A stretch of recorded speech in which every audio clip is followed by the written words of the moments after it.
All right, just had a call. He had a wrestling dad thinking about sending his two sons to our wrestling camp this summer here.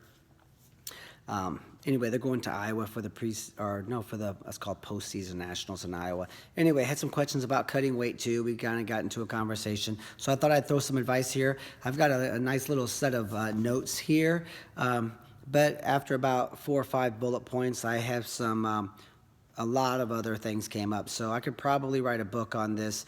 But here's some good insight as far as making weight and cutting weight. Number one, pick a weight class that works for you. You want to be at your fighting weight. If you get into the mindset of thinking that the most weight, the more weight you cut, the better you're going to do. Now your confidence level is attached to the amount of weight you cut. And I've seen this firsthand with some kids. And they wouldn't wrestle in the summertime very much because they did not want to cut weight. And I go, don't go down, just go to the tournament. A lot of the tournaments group weights anyway, but this kid specifically, and I've seen it a handful of times over the years.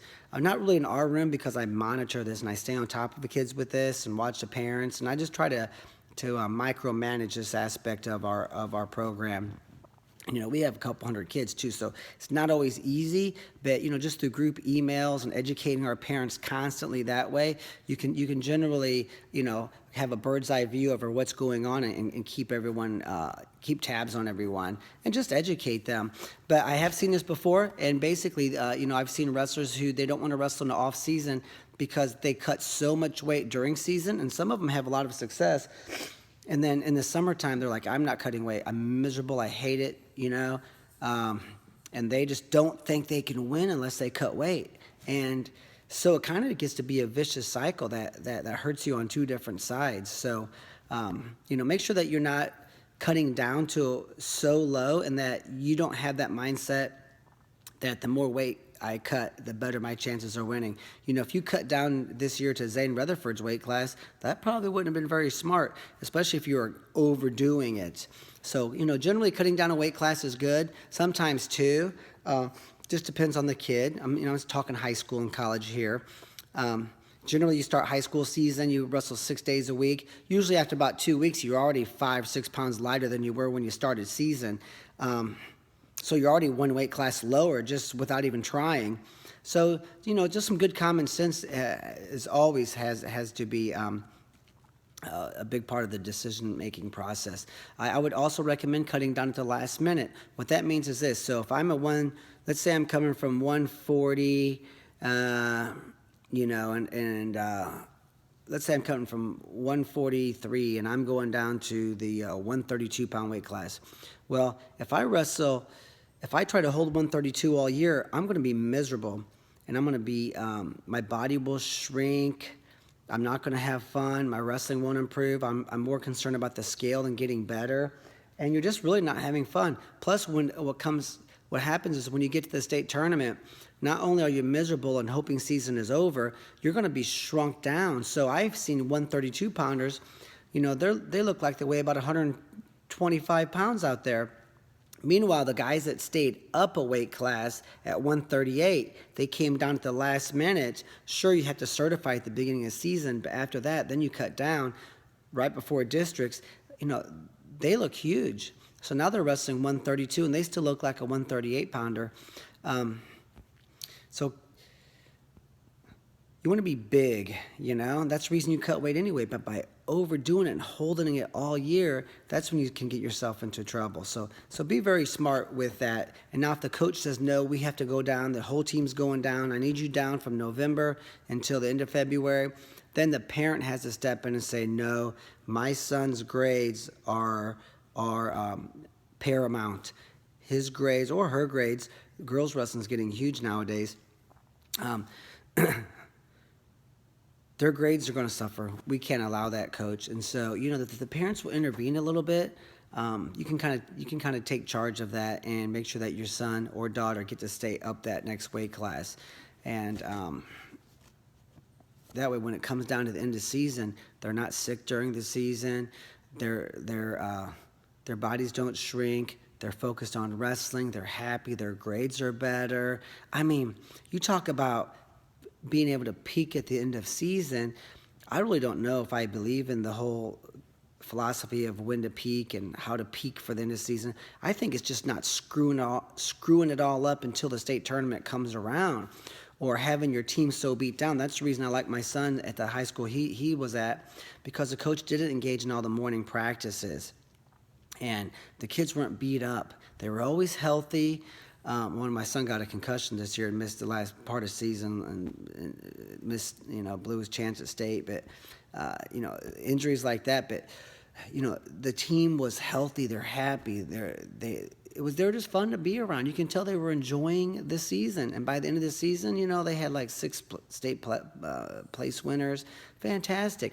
I know that even at one point in time, this could have changed, but Rob Cole from Cornell University, he said whenever his guys were on the sideline for a week or so because they were injured, every time they came back in the room, they'd beat every All-American in the room. And he said at some point in time, I had to open my eyes and say, maybe I'm overtraining these guys. So he started training less. And I know a college program, they've earned trophies a few years out of the past 6 or 8 years in Division I wrestling. One of the assistant coaches trained with us for a long time. He goes, most of their practices at the end of the year are about an hour and 20 minutes. They get in and they go and they get out, and they're not killing their guys anymore. So I think sometimes as a coach we have to understand that as a high school kid, the morning practices I'm not a fan of. Everyone knows that. If you have my DVD series, I've been talking about this for 20 years, and I just know I'm right. That's all. I won't even argue with anybody about it. But as far as the weight cutting, that really wears on the kids. And if you want to have a great team at the end of the year, you as a coach need to understand that the kids who are going down, you want to protect them a little bit. Even the ones who are really excited and say, no, I want to go down now. This is my junior year. This is my senior year. I'm going to make a big difference. And that's good that they're excited, but you can be kind of over anxious sometimes too. And it's the coach's job to monitor and say, no, we're going to hold you up a little bit. And, the whole team's going down right before districts. And that's what my son's coach did, and a lot of coaching buddies of mine are doing. It really makes a lot of sense. But they are happier, they are healthier, their bodies are bigger when they go to the district tournament. It's just the way to go. So keep that in mind as well. Don't go down to your competition weight until the last minute. Or maybe our coach likes to go down the dual meet before districts, and that's kind of smart too. So you kind of get a weigh in under your belt before you enter districts. I recommend sweating at practice, wearing sweats, not during live really, but during drill time. Wear a pair of running tights and a pair of sweatpants and an Under Armour shirt and a t-shirt and a sweatshirt and drill hard. Go ahead and, we want to keep your water table low. Not that you're not going to be drinking nonstop and trying to stay hydrated as much as you can anyway until it's time to make weight. But it's just nice for my body to get used to sweating. The first few times you make weight, you feel miserable, and that's because your sweat, your body gives up too much electrolytes. Well, over the course of time, your body will give up more water and hold those back. So, I like keeping the water table down and just kind of monitoring. Every day after practice, I can jump on the scale. I know what I weigh. That really helps your confidence, too, so you know whether or not you're within striking distance. I also don't like to eat, I think the kids should eat between, let's say, 6:30 and 6:30. Don't eat past 6:30 at night, let's say. That way, there's a 12-hour fast, 12-hour time period where you're not eating anything, and you're only eating whenever you're awake and burning energy. So I wouldn't eat and really not drink much after 6:30 either. And that way, let's say 7:30. That way, when you get up in the morning, you should be hungry, and you go pee, you jump on the scale, and you write it down, and you can really monitor your weight, and everything should kind of stabilize. You also should eat 4 or 5 small meals a day. As far as keeping track of your calories, there's tons of stuff online about that. Just make sure you're getting advice from an athlete and not from just someone with a PhD who studied worksheet packets, who's never was an athlete.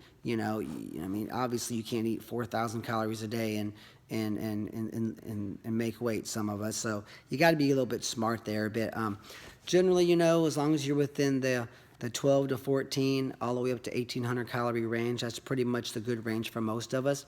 And I would recommend this. So, your body cannot store protein. Your body can store fat and carbohydrates, not protein.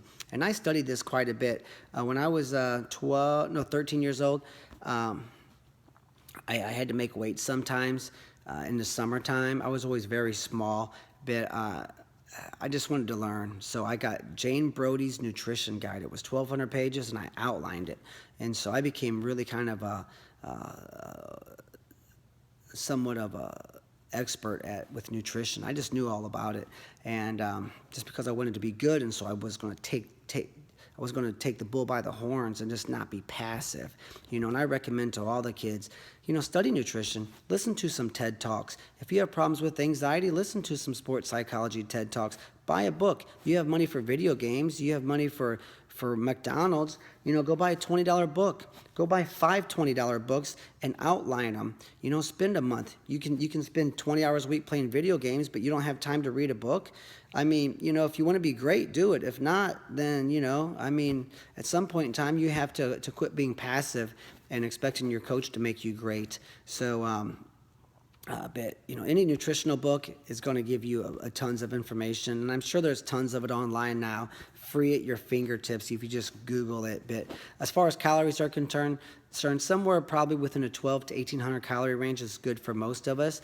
But as far as your body, you can store fat and carbohydrates, but you cannot store protein. So you need to have protein 4 or 5 times a day, just a little bit, at least 3. Okay, and that's going to help you to keep your muscle up. And then when you're trying to burn fat, you're not going to burn muscle on accident. So you want to keep protein in, let's say 3 or 4 times a day. Also, fruits twice a day, vegetables twice a day. So for breakfast, have maybe half of an apple or a banana or whatever. Same thing for lunch. For lunch, you want vegetables, and then make sure you have some vegetables at night too. So that way, twice a day you're getting fruit, twice a day you're getting vegetables, protein 3 or 4 times a day, and then, carbs and so forth. As far as carbs, your body can store carbs, but only in the form of glycogen, which is what you burn, what your muscles burn as energy. Now, your brain can only function on what's called blood-borne glucose. Glucose is sugar. That's the reason kids who starve, they get lightheaded, and they feel like they're going to pass out, and people do pass out. It's called hypoglycemia, right? I believe low blood sugar, and your brain cannot function. So make sure that you're eating, 4 or 5 times a day, small meals, especially when you go to school. If you're one of those kids who's just trying to starve his weight off, you're going to be miserable. You're going to be in a fog. Your brain's going to be in a fog. I remember at times doing this. You kind of panic and you go into starvation mode. When you're a kid, you just don't listen. You think you just don't listen. And then you go into the classroom and you're in a fog. You go into practice, you're in a fog. And, it's just a miserable way to live. But that's why. It's because your body can't pull stored carbohydrate out of your muscles and fuel your brain. Your brain can only function on the sugar that's readily available in your bloodstream. So there's some good advice. How about lifting? You can look at different Olympians. There's my best boy right there, Titus. He's a crazy guy. You can listen to, we rescued him from Oklahoma City. He lived next to a Quick Trip under a dumpster. And he's a good little guy. But, so, you can look at any Mr. Olympia you want. Get over here. I told you he's my best friend. And they have different workout programs. And, so as far as strength and conditioning, I have found this. One day or two lifts, try to lift twice a week, definitely, when you're cutting weight. And even if it's just one chest, one shoulder, one back, one leg. You got one push, one pull, one squat or leg exercise, 4 lifts, get out, You might go 3 sets of 5. I remember when my brother wrestled in Nebraska, the Nebraska coach was telling me years ago that his guys do 3 or 4 sets of 5. They just do 4 or 5 lifts, and they maintain their strength tremendously during the season. And it's proven you only need 1 rep of like, I don't know, it's like 80 or 90% of your max.